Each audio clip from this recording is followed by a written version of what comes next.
यहां से 50-50 कोस दूर रात को जब गांव में बच्चा रोता है तो उसकी मां कहती है, बेटा सो जा नहीं तो गब्बर सिंह आ जाएगा।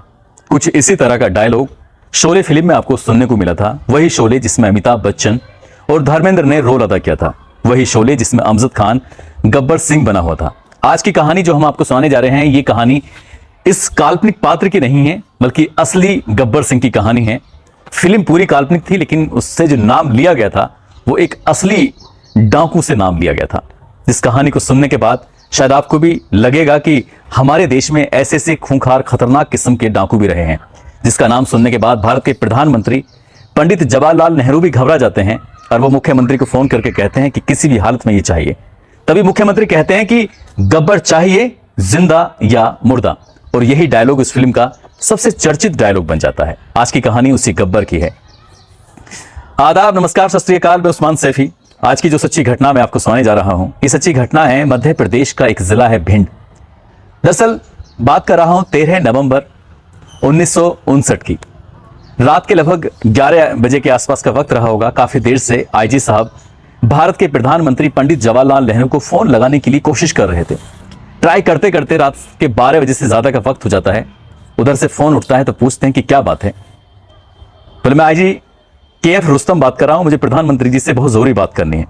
प्रधानमंत्री जी को जगाया जाता है, उनसे कहा जाता है कि एक फोन है, बहुत जरूरी, आपको बात करने के लिए बोलना है। आईजी साहब कहते हैं, सर हैप्पी बर्थडे। बोले, हैप्पी बर्थडे बोलने के लिए तुम इतनी देर से लाइन में लगे हुए थे? बोले, नहीं सर, आपको कुछ तोहफा देना था, इसलिए लाइन में लगा था। वो कहते हैं कि क्या तोहफा देना चाहते हो? तो आईजी साहब कहते हैं कि सर गब्बर मारा गया है।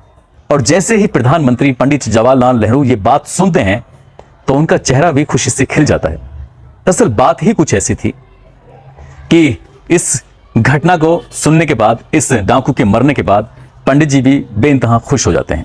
दरअसल कहानी शुरू होती है 1926 से। बात कर रहा हूं भिंड जिले का एक विकास क्षेत्र है गोहद, और इसी का एक गांव लगता है डांग। यहां पर रघुवीर सिंह गुज्जर नाम का एक व्यक्ति रहा करता था। बेहद गरीब व्यक्ति, और अपना पेट भरने के लिए वो मेहनत मजदूरी किया करता था। इनके घर में 1926 को एक बच्चा पैदा होता है जिसका नाम प्रीतम सिंह रखते हैं। और प्रीतम सिंह बचपन से ही अपनी उम्र से कहीं ज्यादा उसकी कद काटी थी, तो इसलिए उसे प्यार से गबरा कह के बुलाया करते थे, गबरा जवान। बच्चा बड़ा हो रहा था। जब वो 16 साल का होता है तो इसका पिता रघुवीर सिंह अपने बेटे को अपने साथ लेकर जाया करता था खदानों में काम करने के लिए। बाप भी मजदूरी करता था और बेटा भी मजदूरी किया करता था। थोड़ी बहुत जमीन थी, उस जमीन पे जो भी अनाज होते थे, चाहे बाजरा हो या मक्का की खेती हो या फिर कुछ और गेहूं हो, वो बोते थे। उससे अपना खान पीन का भी इंतजाम होता था। ऐसे ही वक्त गुजर रहा था। जैसे आगे आगे वक्त बढ़ता है, वैसे वैसे इन लोगों की जो मजदूरी थी उसी से अपना वक्त काट रहे थे। लेकिन एक दिन ऐसा होता है कि गांव के ही 4 दबंग जमीन को लेकर इसके पिता के साथ मारपीट कर देते हैं। मारपीट बहुत ज्यादा हो जाती है। जो मारपीट ज्यादा हो जाती है, बेइज्जती करते हैं, पूरे गांव में खींच खींच के उसको इधर से उधर लेके जाते हैं रघुवीर सिंह को। तो रघुवीर सिंह अपने घर जब आता है तो बेटा पूछता है कि पिताजी आखिर क्या हुआ है। पिताजी कहते हैं कि बेटा, वो जमीन का टुकड़ा है, उसको लेकर ये खानदान के लोग परेशान कर रहे हैं, करें तो क्या करें, दबंग हैं हम, उनसे कुछ कह भी नहीं सकते। तभी बेटा कहता है कि पिताजी अगर ये परेशान कर रहे हैं तो पंचायत में अपनी बात रखो, पंचायत के सामने बात रखोगे तो शायद वहां से कुछ मदद हो जाएगी। पिताजी पंचायत का इंतजाम करते हैं, गांव के लोग जुटते हैं, और जुटने के बाद फिर जो फैसला होता है वो पंचायत भी मजबूरी में उसी फैसले को मानती है। फैसला होता है कि रघुवीर सिंह के नाम जो जमीन थी उस पर वो दबंग कब्जा कर लेते हैं। देश आजाद हो चुका था, लेकिन गुंडागर्दी कम नहीं थी, दबंगों की दबंगई लगातार चल रही थी। ये सब कुछ हो जाता है। पिता के साथ जब मारपीट होती है, जमीन चली जाती है, तो गबरा जो जवान था जिसका नाम प्रीतम सिंह होता है, उसे प्यार से गबरा बोलते थे। उसे इतना गुस्सा आता है कि वो मौके की तलाश में था, और मौके की तलाश में होते ही उन 4 व्यक्तियों में से 2 व्यक्ति मिल जाते हैं, और वो भी उन दोनों व्यक्तियों को ठीक वैसे ही पीटता है जैसे क्या उस लड़के के पिता को मारा गया था, पिता को पीटा गया था। गांव में खींच खींच के ले जा रहा है क्योंकि वो अपनी उम्र से कहीं ज्यादा ताकतवर था, बड़ा था, उसकी कद गाठी बहुत अच्छी थी, इसीलिए उसका नाम गबरा था। अब गबरा सिंह उन्हें पीट रहा है, पीटते पीटते उन्हें जान से मार देता है। अब उसे डर था कि अब पुलिस उसको पकड़ के ले जाएगी, इसलिए वे साल 1956 में यहां से सीधा चंबल की तरफ भाग जाता है, बिहड़ की तरफ भाग जाता है। और बिहड़ की तरफ भागने के बाद वहां पर एक डाकू होता है कल्याण सिंह गुज्जर, और कल्याण सिंह गुज्जर के पास जाकर वो उनसे पनाह मांगता है। कहता है कि अगर मैं यहां रहूंगा तो सुरक्षित रहूंगा, पुलिस के पास गया तो पुलिस मुझे हमेशा के लिए जेल में डाल देगी, मैं आपकी सेवा कर लूंगा, आप मुझे अपने साथ रख लो। कल्याण सिंह को यकीन नहीं हो रहा था कि ये लड़का आखिरकार सच बोल रहा है कि नहीं बोल रहा है। जब कल्याण सिंह ने इसके बारे में पता कराया तो पता चलता है कि इसके पिता के साथ मारपीट हुई है, इसलिए अपने पिता की बदला लेने के लिए इसने 2 लोगों की हत्या कर दी है और उसको गिरोह में जगह मिल जाती है। ऐसे ही लोगों को डाकू जगह दिया करते थे। 1 साल तक डाकुओं के तौर तरीके सीखता है गबरा, और सीखने के बाद वो उनके जैसा बनने की कोशिश कर रहा था। लेकिन एक दिन वो हाथ जोड़ के कल्याण सिंह से कहता है कि सरदार, मुझे ना ये सब छोड़ के मुझे अपना गैंग बनाना है, अगर आप मुझे अनुमति दें तो। कल्याण सिंह कहते हैं ठीक है, अगर तुम अपना गैंग बना सकते तो बनाओ, मुझे कोई एतराज नहीं। अब गबरा ने अपना गैंग बनाया। अपना गैंग बनाने के बाद अब लूट डकैती इस तरह की करना शुरू कर देता है, हत्याएं करना शुरू कर देता है। जो विरोध करता था उनको मारता था। ताकतवर ज्यादा था, इसी ताकत का वो फायदा भी उठा रहा था। और एक दिन एक ज्योतिषी उसको मिल जाते हैं। ज्योतिषी मिल जाते हैं तो ज्योतिषी से कहता है कि ज्योतिषी साहब, मेरा हाथ देखो, मेरी तकदीर देखो, मेरी तकदीर में क्या लिखा है। वो कहते हैं कि तुमने कत्ल तो कई कर दिए हैं और एक ना एक दिन तुम्हें पुलिस पकड़ ही लेगी और मार देगी। तो कहते हैं इसका कुछ बचाव का कुछ उपाय है? ठीक है, ज्योतिषी कहते हैं कि उपाय तो है, लेकिन तुम्हें काम कर नहीं पाओगे। गबरा कहता है ऐसा कोई काम नहीं जो ये गबरा सिंह कर ना सके। अब गबरा सिंह ने जब ऐसा बोला तो ज्योतिषी कहते हैं कि तुम्हें 116 लोगों के नाक और कान काटने होंगे। जिस दिन ये संख्या 116 हो जाएगी नाक कान काटने वाली, उस दिन समझ लेना कि तुम ना कोई तुम्हें पुलिस मार सकती है, ना ही कोई दूसरा व्यक्ति तुम्हें मार सकता है। बस गबरा के दिमाग में ये बात घुस जाती, क्योंकि अंधविश्वासी टाइप का व्यक्ति था वो। अब जहां भी लूट करता था, डकैती करता था और कोई विरोध करता था तो उसके वो नाक कान काट लिया करता था। किसी का पकड़ यानी कि अपहरण करता था, अब अपहरण करने के बाद भले ही कोई पैसे दे दिए, लेकिन उसके भी वो नाक कान काट लिया करता था। कोई पुलिस वाला उसको पकड़ने की कोशिश करता था, पुलिस वाला उसके कब्जे में आ गया तो वो उसके भी नाक कान काट लिया करता था। एक दिन सरदार से एक व्यक्ति, उसका जो गुर्गा था, उसका साथी था डाकू, उसने पूछा कि सरदार, कितने लोगों के नाक कान काट लिए हैं आपने? तो सरदार कहते हैं कि भाई अभी तो 100 संख्या पूरे होने वाली है। 100? बोले ठीक है, 116 तो बहुत करीब आने वाले हैं, कोई दिक्कत वाली बात ही नहीं। यहां पर वो ऐसे लोगों को निशाना बनाया करता था नाक कान काटने में जो उसकी मुखबरी किया करते थे। और इसी की बात थी कि लगातार दहशत कुछ इस तरह से बढ़ती है।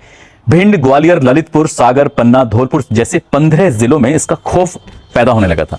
अब कोई नाक कान कटा हुआ व्यक्ति अगर दिखाई दे जाए तो समझ लो कि वो गबरा सिंह का शिकार हुआ है।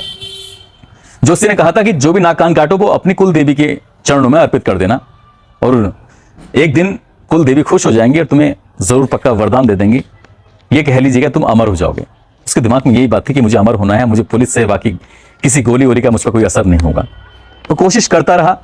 तो जब गांव के लोग, पुलिस उनसे बातचीत करने की कोशिश करती थी तो पुलिस से वो घबराते थे। कहते थे कि यदि गबरा सिंह को पता चल गया तो ऐसा ना हो नाक कान काट के ले जाए। और जब नाक कान काटते काटते उसका खौफ बढ़ने लगता है तो खौफ बढ़ते बढ़ते अब उसका गबरा से गब्बर सिंह होने लगता है। अब लोग उसे गबरा नहीं, गब्बर सिंह के नाम से जानने लगते हैं। और इसी बीच में पुलिस ने क्या काम किया कि गांव गांव जाने के बाद बड़े आदमी औरतें घबराते थे तो बच्चों को कोई ना कोई लाभ देकर उनसे कहने लगे कि अगर गब्बर सिंह इधर आता है तो इस बात की सूचना हमें तुम चुपके से दे देना, और जब चुपके से दे दोगे तो हम उसको पकड़ लेंगे। लेकिन जब बात ये आती है तो यही बात गांव वाले अब गब्बर सिंह को बता देते हैं कि गब्बर सिंह, पुलिस ने अब बड़ों पर नहीं बल्कि बच्चों पर दांव खेलना शुरू कर दिया है। बच्चे तुम्हारी मुखबरी करेंगे, बच्चे ही तुम्हें जेल भिजवाएंगे। और जब ये बात गब्बर सिंह को पता चलती है तो गब्बर सिंह एकदम आग बबूला हो जाता है। और जिस गांव का ये मामला था उसी गांव में जाने के बाद बच्चों को इकट्ठा किया जाता है। उस दिन 22 बच्चे थे जो लोगों ने इकट्ठा, उनके जो गुर्गे थे, डकैत थे, डाकू थे, उन्होंने इकट्ठा करके एक लाइन से लगा दिए थे। और एक लाइन से लगाने के बाद 22 के 22 बच्चों को गोलियों से भून दिया जाता है। और जब ये मंजर, ये दृश्य जब लोग सुनते हैं तो उनकी रूह कांप जाती है। यह आसपास के जिलों में बात फैल जाती है। लोग इतना डरने लगते हैं कि गब्बर सिंह इतना खूंखार कैसे हो सकता है कि उसने बच्चों को भी इतनी बेरहमी से मारा है। और यही वजह थी कि आसपास के जनपदों की महिलाएं ये कहने लगी थी कि बच्चे सो जा नहीं तो गब्बर आ जाएगा। इसीलिए ये डायलॉग शोले फिल्म में इतना मशहूर हो जाता है कि लोग आज भी इस डायलॉग को याद करते हैं। लेकिन यही बात जब भारत के प्रधानमंत्री पंडित जवाहरलाल नेहरू के पास पहुंचती है तो पंडित जवाहरलाल नेहरू भी एकदम, उनकी रूह कांप जाती है, घबरा जाते हैं। क्योंकि पंडित जवाहरलाल नेहरू बच्चों से बेइंतहा प्यार करते थे। और जब उन्हें यह बात पता चलती है तो उन्होंने कहा कि मुख्यमंत्री कैलाशनाथ काटजू के पास वो फोन करते हैं, कहते हैं कि मुझे ये चल क्या रहा है तुम्हारे प्रदेश के अंदर, इसे जल्दी से जल्दी खत्म करिए ये बहुत परेशानी वाली बात है कि बच्चों को भी नहीं छोड़ रहा है। तभी मध्य प्रदेश की सरकार ने 20,000 रुपए का इनाम उस पर घोषित किया और इस घटना के बाद राजस्थान की सरकार ने 20,000 रुपए का इनाम घोषित किया और उत्तर प्रदेश की सरकार ने 10,000 रुपए का इनाम घोषित किया। एक डायलॉग और था शोले फिल्म में कि सरकार हम पर कितना इनाम रखे है। तो ये 3 प्रदेशों में मिलाकर 50,000 रुपए का जो इनाम की बात थी वो गब्बर सिंह पर सचमुच रखा हुआ था, 50,000 रुपए का। और उन दिनों यानी कि 1957 तक उस पर 200 से ज्यादा मुकदमे दर्ज हो चुके थे और 1957 में किसी व्यक्ति पर 50,000 का इनाम, ये बहुत बड़ी रकम हो जाती है अगर आज की तारीख में हम इसे कन्वर्ट करें तो। अब मुख्यमंत्री कैलाशनाथ काटजू ये डीएसपी को तैनात करते हैं। डीएसपी होते हैं आरपी मोदी और आरपी यानी कि राजेंद्र प्रसाद मोदी से कहते हैं कि मुझे ये चाहिए, हर हाल में चाहिए, जिंदा चाहिए या मुर्दा चाहिए, मुझे ये गब्बर चाहिए। इसको लीड कर रहे थे आईजी केएफ रुस्तम। अब केएफ रुस्तम लीड कर रहे थे। डीएसपी साहब ने गांव-गांव जाकर अपना डेरा लगाया हुआ था। गांव के लोगों से बातचीत करते हैं तो वो बात नहीं करते हैं, लोग डरते हैं, घबराते हैं। अब ऐसी स्थिति में इन्होंने अपना जंगल में एक डेरा कैंप लगाया हुआ था, वहां पर पुलिस फोर्स मौजूद थी, डीएसपी मोदी मौके पर थे। इसी बीच में गांव में आग लग जाती है। आग कुछ इस कदर भयंकर होती है, रात का समय था। लोगों की चीख पुकार सुनने के बाद डीएसपी साहब को लगा कि शायद पता नहीं क्या बात हो गई है, कहीं डाकू तो नहीं आ गए।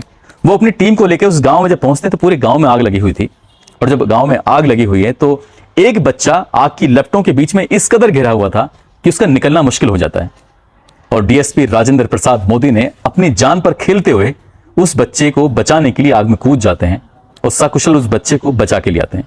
बताया जाता है कि उन्होंने लोई को, उन्होंने कंबल को पूरे पानी में भिगोने के बाद सीधा आग में घुस जाते हैं और पहले तो खुद पानी में भीगे होते हैं, उसके बाद फिर अंदर जब जाते हैं तो उस बच्चे को जब सकुशल लेके आते हैं तो गांव के लोग उनकी हिम्मत की दाद देने लगते हैं।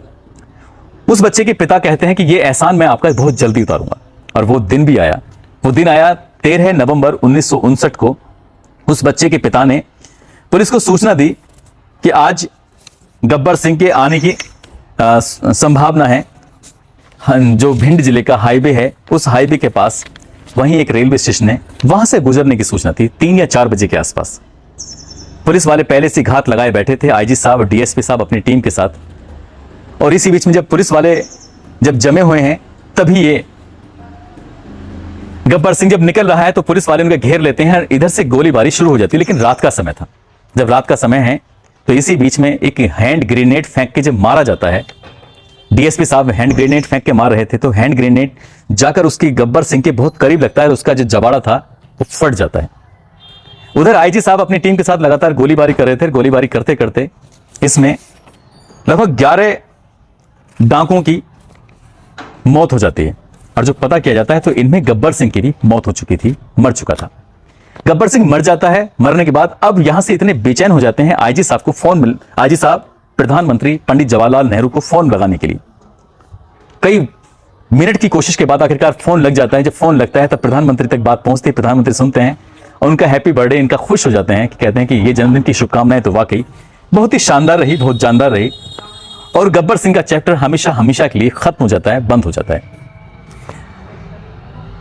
आईजी साहब केएफ रुस्तम जी जो होते हैं, उन्होंने अपने जीवन काल की लगभग 10,000 पन्नों में अपनी किस्से कहानियां लिखे थे और उन्हीं किस्से कहानियों को आईपीएस पीवी राजगोपाल ने एक किताब लिखी थी, the British, the bandits and the borderman. और इस किताब के अंदर ये किस्सा गब्बर सिंह का पूरा दिया हुआ है। और यहीं से रमेश सिप्पी ने इस गब्बर सिंह पात्र को लिया था। दरअसल गब्बर सिंह पात्र लेने की एक और वजह भी थी।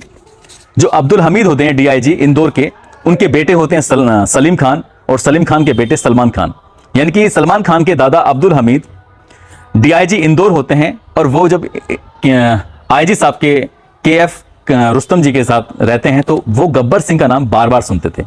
सलीम जावेद जब मिलकर इस कहानी को लिख रहे थे तब उन्होंने एक काल्पनिक पात्र बनाते हैं गब्बर सिंह और यहां से लेते हैं। साथ ही जया भादुड़ी के जो पिता होते हैं तरुण कुमार भादुड़ी, वो एक किताब लिखते हैं अभिशप्त चंबल, और उस किताब के अंदर भी डाकुओं का पूरा किस्सा है, पूरी कहानी है। नाक कटवा डाकू ये बहुत ज्यादा मशहूर हो जाता है और अलग अलग कहानियों, अलग अलग किस्सों में ये मशहूर हो जाता है। दरअसल उस जमाने में टेलीविजन और सोशल मीडिया थे नहीं, अगर होते तो गब्बर सिंह वाकई अपना आप में बहुत ही खतरनाक किस्म का डाकू रहा है, डकैत रहा है।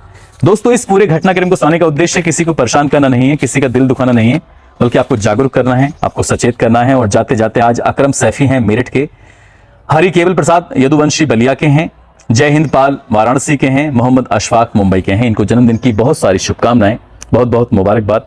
साथ ही कुछ लोगों ने नाम लेने की अपील की थी, जिसमें फजलुर रहमान खान है, विक्रम प्रसाद, दुष्यंत, सरिता कमलेश पटेल, महेंद्र यादव, श्रीकांत, इस्ताक अंसारी, इनकी पत्नी राविया खातून जो कि नेपाल के हैं, प्रियदर्शी, नवीन गुप्ता, मृत्युंजय दुबे, मोहम्मद यूसुफ, हर्ष भाटी, मनोज चौधरी, गुड़िया कुमारी, देवी सिंह सिसोदिया। इन लोगों ने नाम लेने की अपील की थी। आप सब लोग अपना ख्याल रखें, सुरक्षित रहें। जय हिंद, जय भारत।